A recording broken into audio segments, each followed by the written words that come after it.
Coming up next, months of campaigning, debating, and arguing culminates today with Election Day 2024.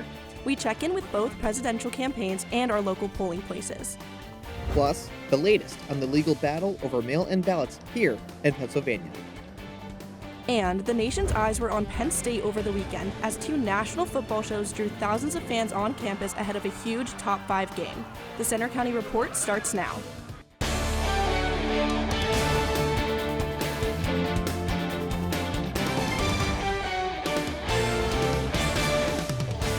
Good afternoon, I'm Demetra Gerguchis. And I'm Chris Reynolds. Thanks for joining us for the Center County Report. Our top story, Election Day is finally here. After months of intense campaigning, voters are making their choices right now in the presidential election. We want to check in with both campaigns today. CNN reporter Lee Waldman is with the Harris campaign in Washington, D.C. It's Election Day here in America in the 2024 presidential race. Former President Donald Trump has just cast his vote in Florida. Meanwhile, Vice President Kamala Harris is here in Washington, D.C. She is conducting radio interviews and one in Atlanta, Georgia. She is telling voters we have got to get it done. We know that today, prior to her watch party at her alma mater at Howard University, she is going to be hosting a family dinner. She says it is a tradition for her family. Now, we're also speaking to voters about the issues that are important to them as they head out to cast their votes. Listen to what some people had to say today. He acts like a child to me. He's unfit and name calling, just not what I'm looking for in a president at all. Everyone has opinions, like, you know, if they don't like Puerto Ricans, it hurts, of course, but at the end of the day, I'm okay with who I am, and at the end of the day, I want to be able to have a better life in the future. Now, while today is Election Day, that does not necessarily mean we're going to have a president named today. Election Day could extend into Election Week as all of the ballots cast then need to be counted. In Washington, D.C., I'm Lee Waldman for the Center County Report. On the Republican side, Donald Trump will spend election night in Palm Beach, Florida, watching the votes come in. CNN reporter Ivan Rodriguez has the latest from Florida. Americans are now heading to the polls to select their next president, and nearly 83 million Americans have already cast their vote. We're seeing images across the country of polling locations, one of them in Lawrenceville, Georgia, also one in Detroit, Michigan, where we're seeing people at polling locations interacting with poll workers as well. Images, again, that we're seeing all across the country, others of even North Carolina, for example, drawing long lines of people there as well, but we're expecting to see more people show up throughout the day here to cast their own votes. Yesterday, for example, we saw Vice President Harris hold 5 events in the state of Pennsylvania. Trump, for his part, also in Pennsylvania, but started his day off in North Carolina, ended with his final campaign rally in Grand Rapids, Michigan, the same place where he ended his prior runs in 2016 and also 2020. Hear what both of them had to say and their final message to voters. We have an opportunity in this election to finally turn the page on a decade of politics that have been driven by fear and division. We're done with that. We're done. We will defeat the corrupt system in Washington because I'm not running against Kamala. I'm running against an evil Democrat system. These are evil people. Donald Trump has also now cast his ballot in West Palm Beach. Here in West Palm Beach, Florida, I'm Ivan Rodriguez. There is already a reported election problem in our area today. Cambria County election officials have confirmed to us that some ballot scanners are not working at multiple polling locations. They're working to fix the issue. Across Pennsylvania, the polls are open all day until 8 tonight. And polling places have been busy so far, with early morning lines in State College, Pleasant Gap, and other communities. Reporter Madison Schmidt is live in University Park with more. Madison?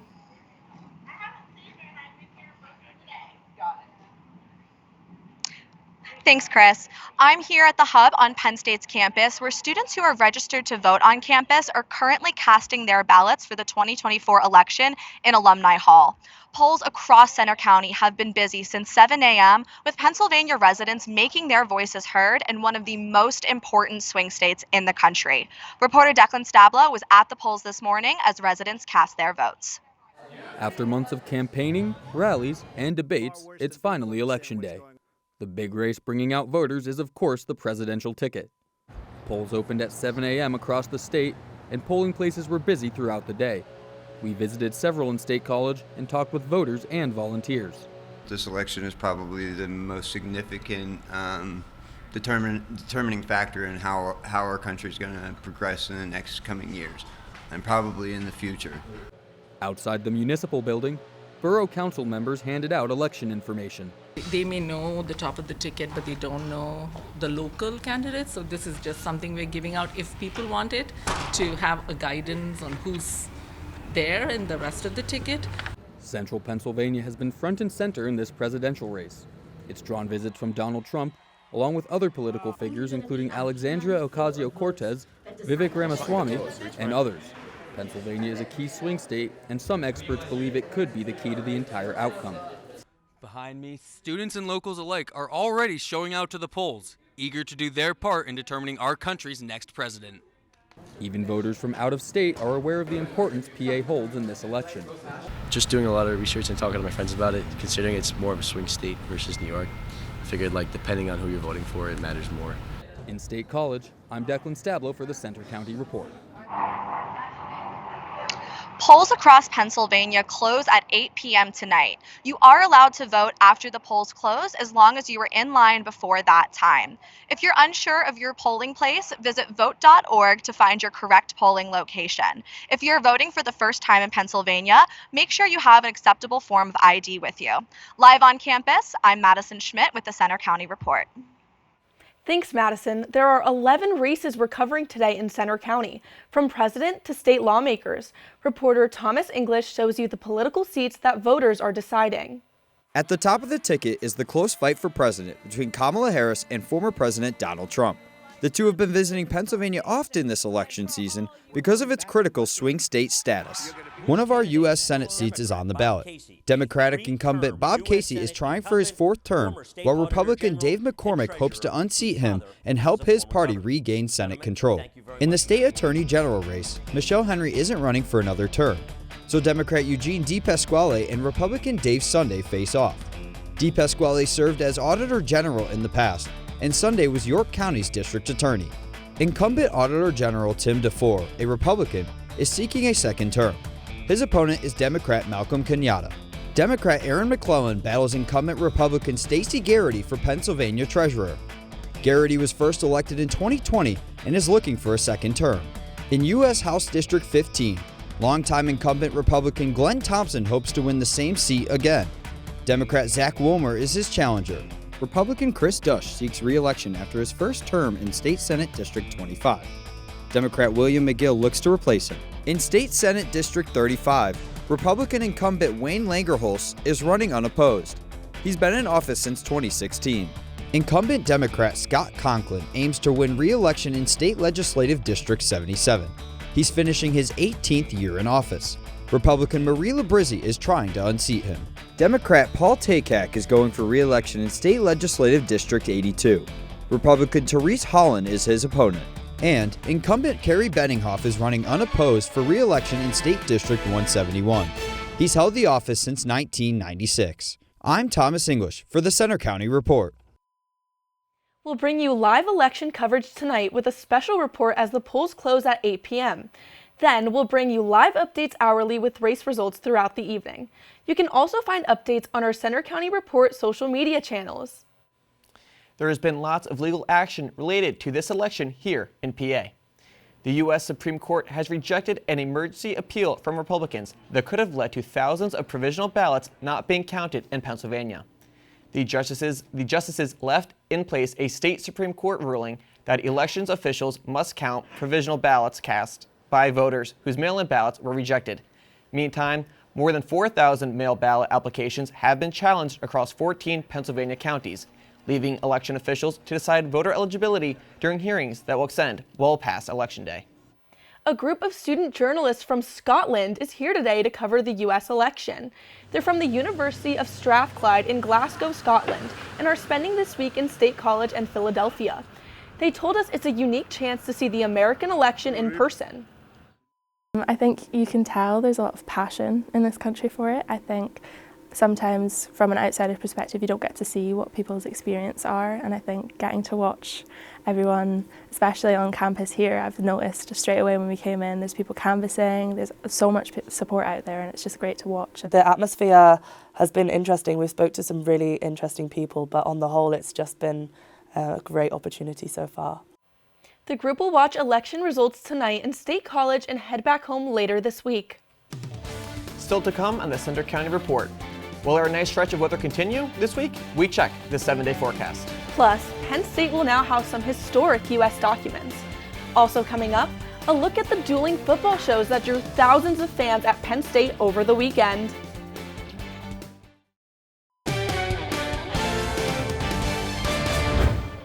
Party City is closing its State College location. The store off Benner Pike is offering deals up to 60% off while doors are still open. Party City filed for bankruptcy last year while also closing 3 dozen stores. It's not yet been announced when this location will officially close.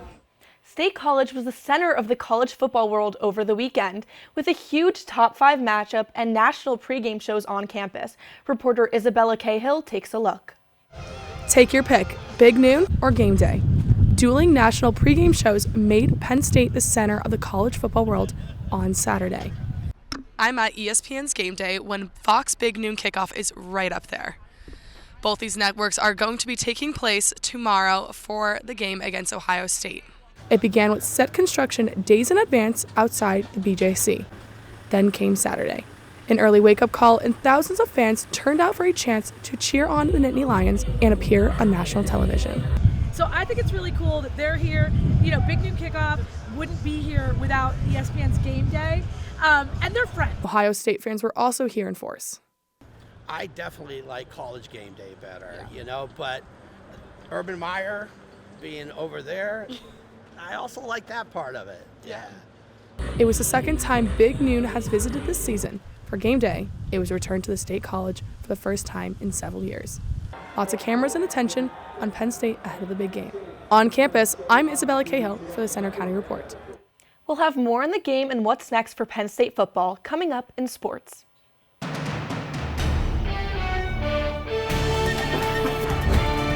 Thanks, guys. Quite the eventful weekend we had, an eventful day today, and what more to say than just great weather today. 64 degrees currently in State College, looking out at the Arboretum, and that will be the trend as we go into the rest of Election Day. I'll give more of an in-depth look at the Election Day forecast today, and then we'll see more rain on tap tomorrow as a cold front will pass through. But I also want to talk about some tropical trouble.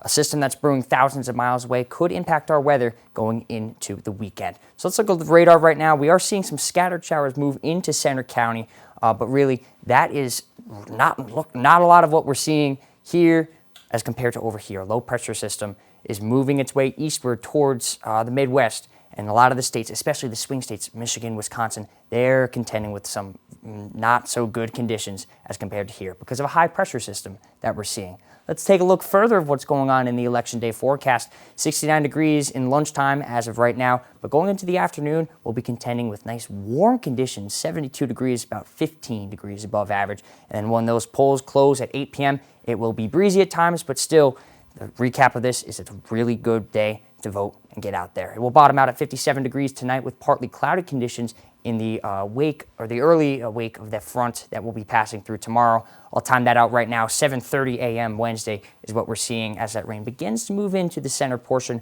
of the state and then start to move out as we go at 10:30. But it should be more of a nuisance rain, not too much in the scale of rain amounts. 74 degrees will be your forecast for tomorrow with scattered showers and a little bit warmer on the temperature trend than today. I also want to mention what is going on in the tropics.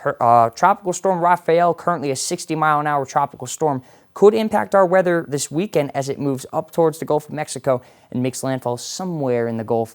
And I'll time that out too. But before we get to Sunday and Saturday when we see that rain, it'll be a clear shot Thursday, Friday, and even into Saturday when we have our whiteout game against Washington. This is Sunday at 2 p.m. when the rain will begin to move its way in. Let's go to the 7-day forecast now. The Tuesday for Election Day is a beautiful one, 72 degrees.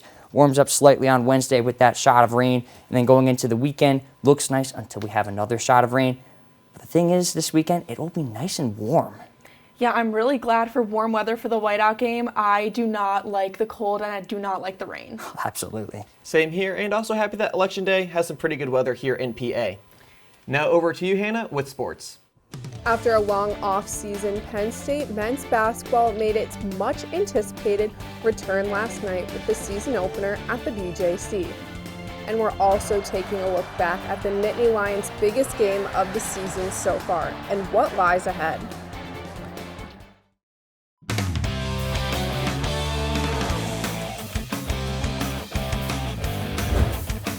I'm Hannah Valcourt with sports.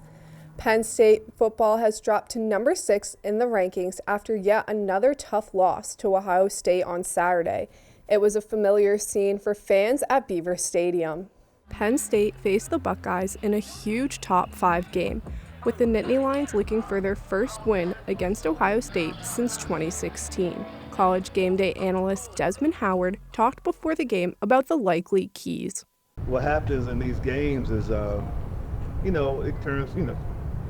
it comes down to things like maybe turnovers, penalties, things of that nature, or coaching decisions. How do you work the clock late in the game, especially if it's a close game?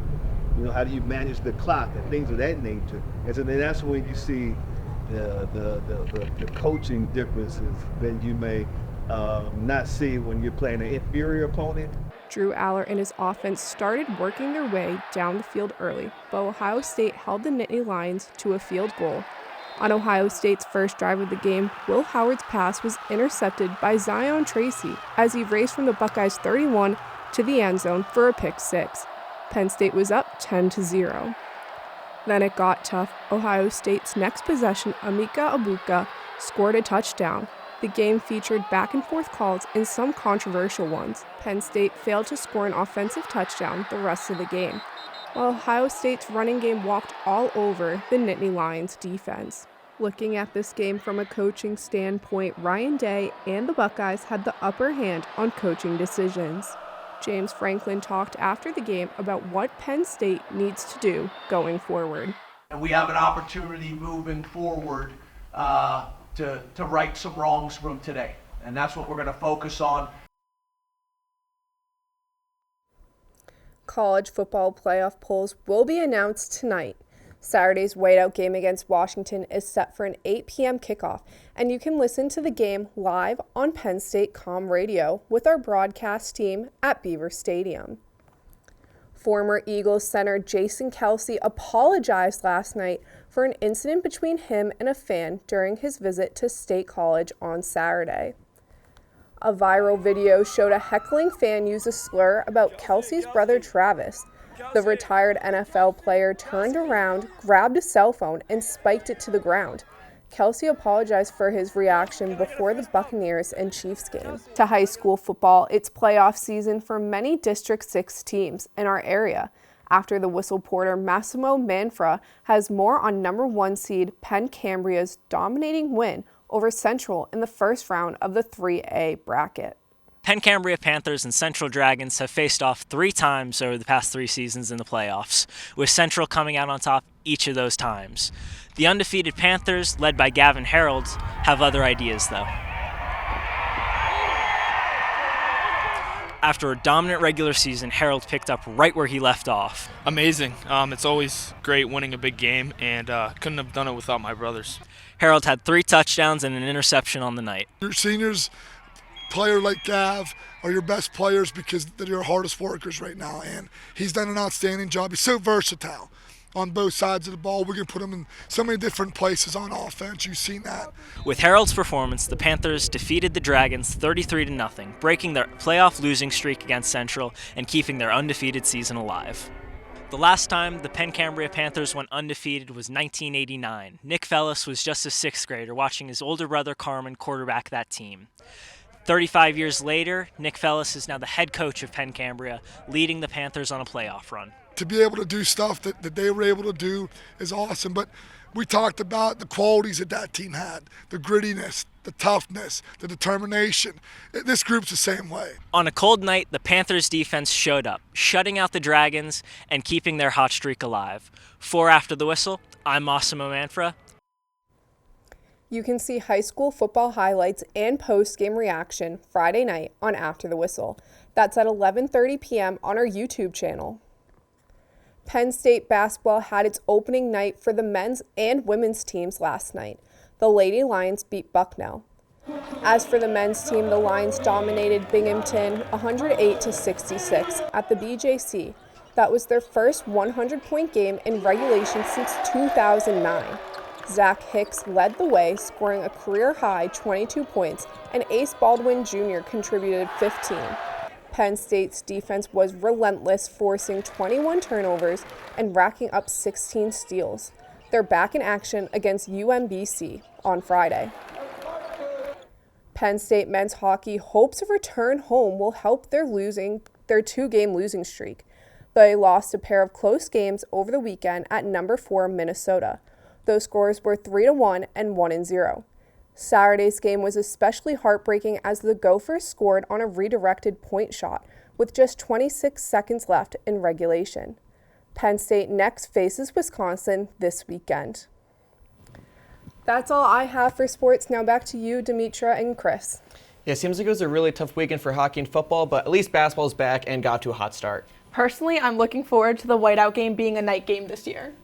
Thanks, Hannah. Coming up next, find out how Penn State will now play a pivotal role for the Supreme Court right after the break. Penn State is now the official home for some very historic American records. The university will house the U.S. Supreme Court database with records of every Supreme Court case since 1791. This massive resource lets users dig into details on more than 30,000 cases. Penn State takes over the database from Washington University in St. Louis. Penn State plans to push the database even further using AI to analyze court opinions. That's all for today's newscast. We hope you'll join us tonight for a special live election coverage starting at 8. And you can follow us anytime for breaking news on our Center County Report X. And you can see our stories on our Facebook page, Instagram, YouTube, and our website. Have a good afternoon.